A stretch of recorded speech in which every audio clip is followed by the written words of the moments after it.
Welcome back to Rhinos TV. We're in the middle of Leeds at Jury's Inn and we've just packed up a film set because we're making a film called As Good As It Gets, and it's primarily about Leeds Rhinos season 2015, the zenith, if you like, the top of the tree of the golden generation. And Danny McGuire's just done his interview and it was fantastic. I can't wait to see the full film in its entirety. But tell me, Magsy, just doing an interview like that and looking back in a cinematic way, how does it feel just reflecting over some of the best moments of your career?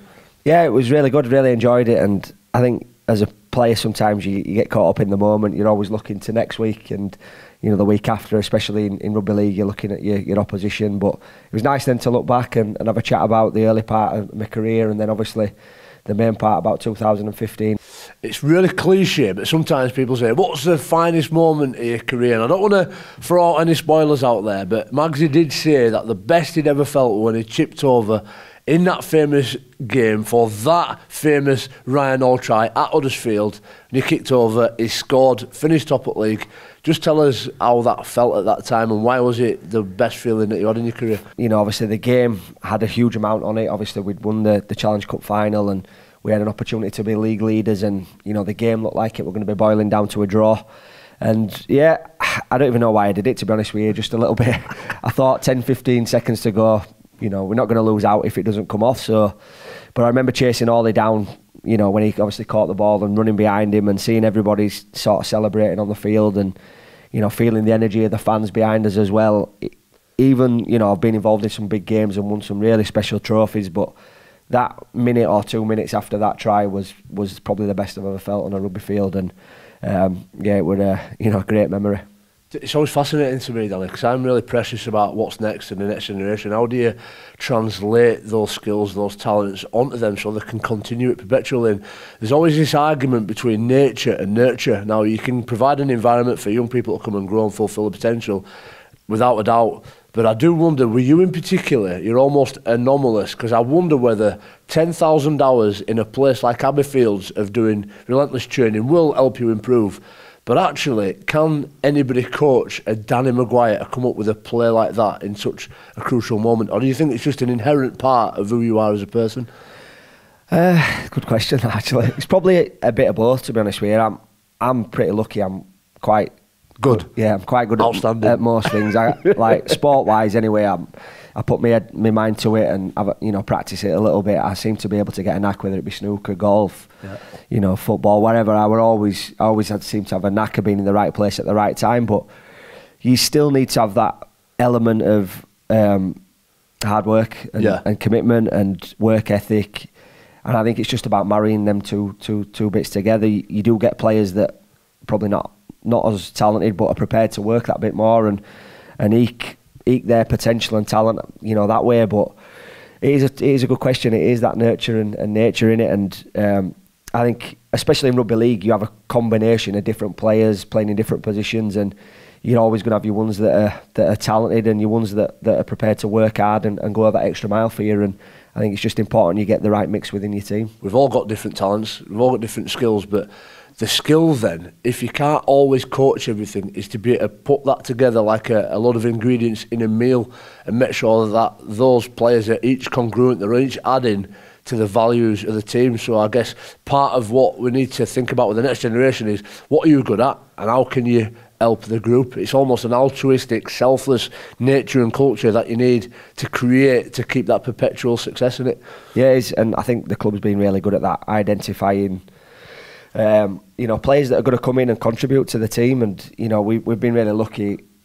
Previous 15 years, the players have come through the system together and been teammates from a young age. And how good's that for the club, and how easy is that for the club? But the challenge is to keep that going and keep providing players from the academy, but also adding quality to it from outside. And we've seen over the years, we've had unbelievable players coming from outside: Jamie Peacock, Gaz Ellis, Kylie Lulawai, Brent Webb, Scotty Donald, Ali Lawati. You can go on and name 15 players that have all come in and added their skills and what they bring to the team. So, and I think it's just, you've always got to promote from within as well. You've always got to, from the academy, you've always got to be looking there first, giving youngsters opportunity, especially if they're from Leeds. They're proud to wear the badge.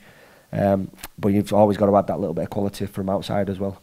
why have you played for Leeds for all these years? Why has Rob Burrow spent his full career? Why did Kevin Sinfield start and finish in rugby league as a Rhinos player? Why didn't some of you superstars go on and play for other clubs or go play in NRL? Why do you think that this group were like glue in sticking and playing for that blue and amber Rhino shirt? I think it's the culture that we promoted, and the selflessness of everybody within the team as well. I think we had fantastic players, but we were all prepared to do what were necessary to win and what we were good at for the team to get the result. And one game, Rob might have scored an hat-trick and got man of the match, and the next week it'd be Kev or you or JP or Ryan. Or we always shared the workload, and we just had a really good combination of everything. And when you're part of a winning culture and you're enjoying something, it's hard to leave. And when you're successful as well, when you've been involved in big games, you get a taste for it.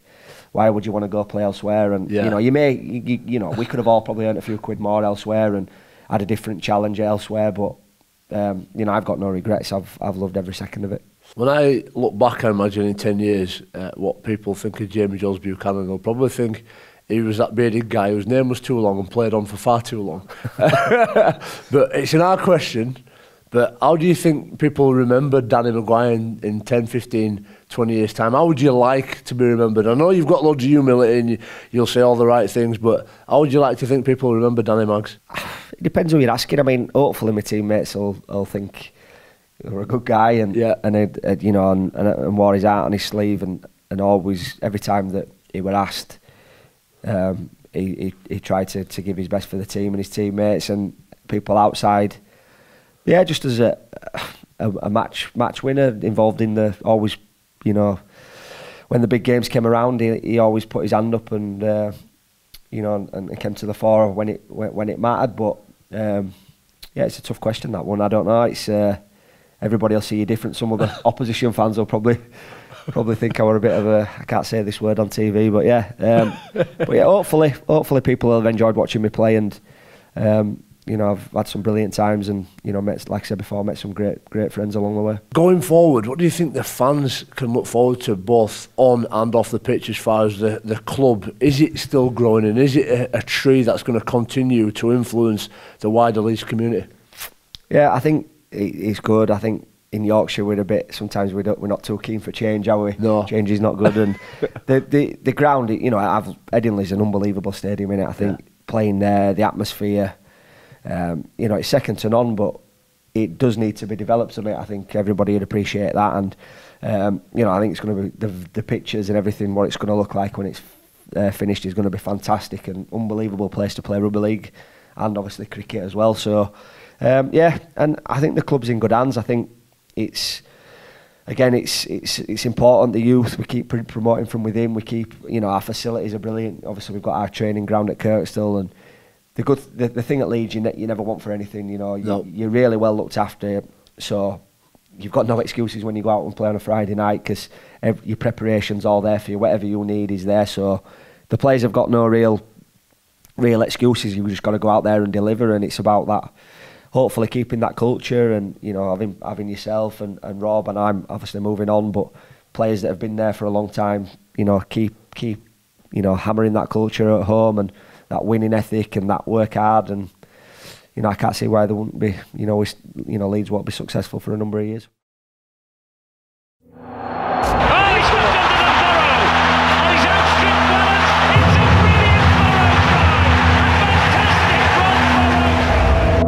That team was incredible. There was just some brilliant players. Well, I thought we had the best squad in the country.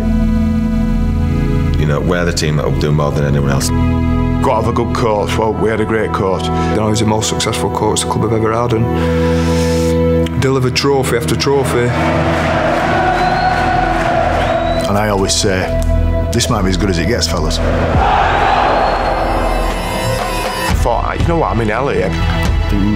Not many people knew, but I had problems. He said, that's me. I said, whoa, what do you mean that's you? He said, that's me, I'm gone.